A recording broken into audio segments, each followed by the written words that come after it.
pessoal do Facilitando a Medicina, tudo bom com vocês? Eu sou Cleverson Delvecchi e a gente vai para mais uma aula referente agora à biologia celular e molecular, essa playlist que nós estamos fazendo. Então, se eu te ajudar de alguma forma e você quiser receber mais conteúdos e participar aqui da nossa comunidade no YouTube, se inscreve no canal, esse botãozinho vermelhinho que fica embaixo do vídeo e deixa seu joinha para ajudar a gente. E vamos que interessa, hoje vamos falar um pouquinho sobre transporte ativo. Nos vídeos passados falamos de membrana, da estrutura dessa membrana, falamos também do transporte passivo e hoje transporte ativo. Mas para entender bem, a gente pode falar do transporte passivo comparando com o ativo, aí a gente vai entender bem melhor. Bom, nós sabemos que temos uma membrana na nossa célula. E por ali, algumas substâncias saem da célula e outras entram na célula. E isso acontece por transporte passivo ou um transporte ativo. Primeiro, vamos falar do transporte passivo, para a gente poder entender melhor o assunto de hoje, que é o ativo. O passivo, olha nessa imagem. Nessa imagem, nós vemos que existem mais substâncias fora da célula do que dentro da célula, passando por essa membrana. Isso a gente chama de diferença de concentração, ou seja, existe uma diferença de concentração do meio externo para o meio interno. Claro, a gente vê que tem mais fora do que dentro. Beleza. O que tem a ver transporte passivo? Transporte passivo é aquele que eu não gasto energia. Não vai ter gasto nenhum de energia, nenhum ATP, nada. Ocorre naturalmente. Mas como que é esse processo? Ele sempre passa do meio mais concentrado para o meio menos concentrado, ou seja, ele vai da onde tem mais, que é fora, para dentro. Ele vai atravessar e vai adentrar a essa célula, que é o que vai acontecer aqui nesse exemplo. Tem mais substâncias fora do que dentro. Então, a substância que está fora, onde tem mais concentração, passa para onde tem menos concentração. Beleza? Então é basicamente isso. Transporte passivo é aquele que vai ali do meio mais concentrado para o menos concentrado, sem gasto de energia.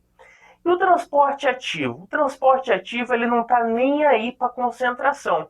Ele vai fazer o que ele quiser. Ele pode ir do meio menos concentrado para onde é mais concentrado, ou pode ir do lugar onde é mais concentrado para onde é menos concentrado. Enfim, ele faz o que ele quiser. Só que, como ele pode ir do meio menos concentrado para o meio mais concentrado, que é o inverso do natural que a gente acabou de falar, ele vai ter que fazer uma forcinha a mais. E essa forcinha a mais vai fazer com que ele gaste energia. Então, se pudéssemos definir o que é um transporte passivo e o que é o transporte ativo. O transporte passivo é aquele que não gasta energia e sempre vai do meio mais concentrado para o meio menos concentrado, da onde tem mais para onde tem menos. Não gasta energia porque ele obedece essa ordem. Ele vai do meio mais concentrado para o menos concentrado. Já o transporte ativo, ele não está nem aí se está mais concentrado fora ou dentro. Ele vai fazer o que ele quiser, ele é o dono da parada. Só que para você ser dono da parada, você tem que gastar. E ele gasta energia. Então o transporte ativo é aquele que faz o que ele quiser. Ele pode ir para o mais concentrado, para o menos concentrado, enfim, ele não obedece essa ordem. Porém, como ele faz o que ele quer, ele vai ter que gastar ATP. Ele vai ter que gastar energia dessa célula. Então, o transporte ativo é aquele que gasta energia. Transporte passivo é aquele econômico, não gasta energia, porque obedece ali a diferença de concentração do meio mais concentrado para o menos concentrado. Agora, esse transporte ativo, que é o nosso foco de hoje, aquele que gasta energia, ele pode ocorrer por vários tipos. Ele pode ser um transporte acoplado, ele pode ser um transporte com uso de bomba dependente de ATP e pode ser um transporte com uso de energia luminosa. Vamos entender melhor. Esse transporte acoplado, acoplado é aquele que ele vai geralmente acontecer em conjunto com o transporte passivo. Como assim? Está vindo uma molécula de fora e outra molécula quer sair dessa célula. O que vai acontecer?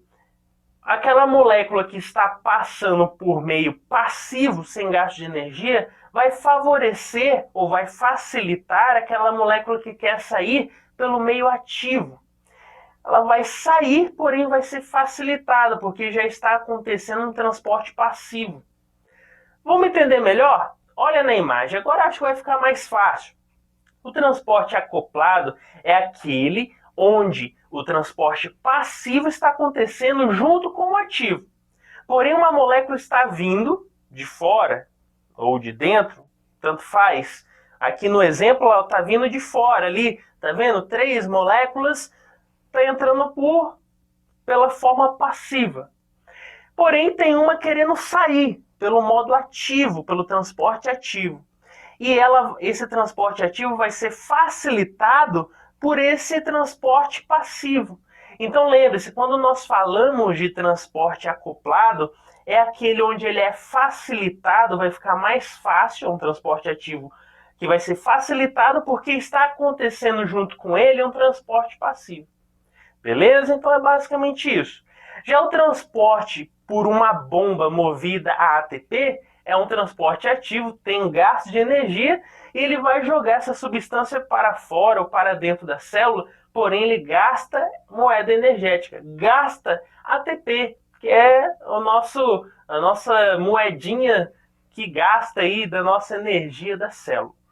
E existe ainda aquele transporte ativo que ocorre por meio da energia luminosa. Ele recebe a luz luminosa, a energia luminosa, na verdade, e vai utilizar essa energia recebida para fazer esse transporte ativo. Agora, existe aí vários tipos de transportes acoplados. Como seria esse tipo de transportes acoplados? É bem fácil. Os transportes acoplados eles podem ser de 3 tipos. Eles podem ser uniporte, pode ser simporte e pode ser antiporte. Vai ser fácil da gente entender. O uniporte é quando passa apenas uma molécula, ali apenas uma substância para dentro da célula. Apenas uma em um único sentido. O uniporte, único, porte, transporte, o único que passa ali para dentro ou para fora da célula. Então esse é o uniporte, transporte acoplado uniporte. E o simporte? O simporte ele também vai transportar moléculas, porém agora vai ser 2 moléculas. E essas moléculas vão atravessar esse canal, porém em um único sentido, ou seja, as 2 vai somente para dentro ou as 2 vai somente para fora. Vão apenas para um sentido. E aquele transporte acoplado antiporte, ele também transporta 2 moléculas, porém agora em sentidos contrários. Uma vai para fora e outra para dentro, ou vice-versa. Vamos entender melhor? Olha na imagem. A imagem agora clareou tudo para a gente. O que a gente vê? O transporte uniporte. Apenas uma substância ali, uma molécula passando por esse canal, essa região. O simporte são 2 moléculas, porém em sentidos iguais, o mesmo sentido. E o antiporte, ela vai transportar 2 moléculas também, porém agora em sentidos contrários. Enquanto uma sai, outra entra na célula, ou o contrário. Então agora a gente vai exemplificar o que a gente acabou de ver aqui em uma célula do nosso corpo. Então vamos lá, a gente já viu quais os tipos de transportes acoplados, lembra? Uniporte, apenas um. Simporte, 2, porém em sentidos iguais, mesmo sentido. E ainda falamos do antiporte, que são 2 moléculas sendo transportadas, porém em sentidos contrários. Então na prática, nessa imagem, a gente vai entender melhor como que acontece. Isso aqui é uma foto de uma célula intestinal, os nossos enterócitos. Claro que só tem uma célula. Mas o que eu quero com essa célula aqui? A gente vai praticar o que a gente aprendeu. Você está vendo um transportador ali chamado SGLT1? SGLT1, ali em cima. Pois é, ele é um transportador. Você está vendo que tem duas moléculas passando para dentro do enterócito? Que moléculas são? Glicose e íon sódio, não é verdade? Você está vendo que as duas estão entrando por esse transportador SGLT1? Pois é, então o que está acontecendo? Que tipo de transporte acoplado é esse? Se são duas moléculas ingressando na célula em sentidos iguais. Você está vendo que a setinha está apontada ali das duas para dentro da célula? Então que tipo de transporte é esse? Symporte. Ambas estão entrando na célula. Agora tá vendo esse outro transportador agora do lado de cá, o GLUT2? Pois é, esse transportador GLUT2, ele está transportando o quê? Glicose, agora para fora ali desse enterócito. E que tipo de transporte é esse? É apenas uma substância, uma molécula que está passando por esse GLUT2, esse transportador. Ele está indo em um único sentido. E que tipo de transporte acoplado é esse? Uniporte. Lembra que a gente falou que o uniporte é apenas uma molécula que passa por esse transportador? Pois é, então isso que a gente está vendo é o uniporte. Agora olha embaixo desse GLUT2 que a gente acabou de falar. Você está vendo que tem um canal aí, um transportador também, que está indo agora o potássio para fora e o sódio para dentro? O íon potássio fora e o sódio dentro. Você está vendo aí o que está acontecendo? Que a gente está vendo aqui que tipo de transporte acoplado é esse? Esse é o tipo antiporte. O tipo antiporte, ele é o quê? Quando tem duas moléculas sendo transportadas, porém em sentidos contrários. Ou seja, está saindo fora o sódio e está entrando o potássio. Então, eles são duas moléculas sendo transportadas, porém em sentidos contrários. Belezinha? E agora nós vamos falar das bombas que são dirigidas por ATP. Ou seja, existe a presença da molécula da nossa moeda energética celular, que é o ATP. E que tipos de bombas são essas? A gente pode citar aqui a bomba do tipo P, a bomba do tipo F e a bomba do tipo ABC. A bomba do tipo P, a gente vai ver ela mais à frente aqui na imagem, que ela vai estar transportando moléculas ou íons para dentro da célula.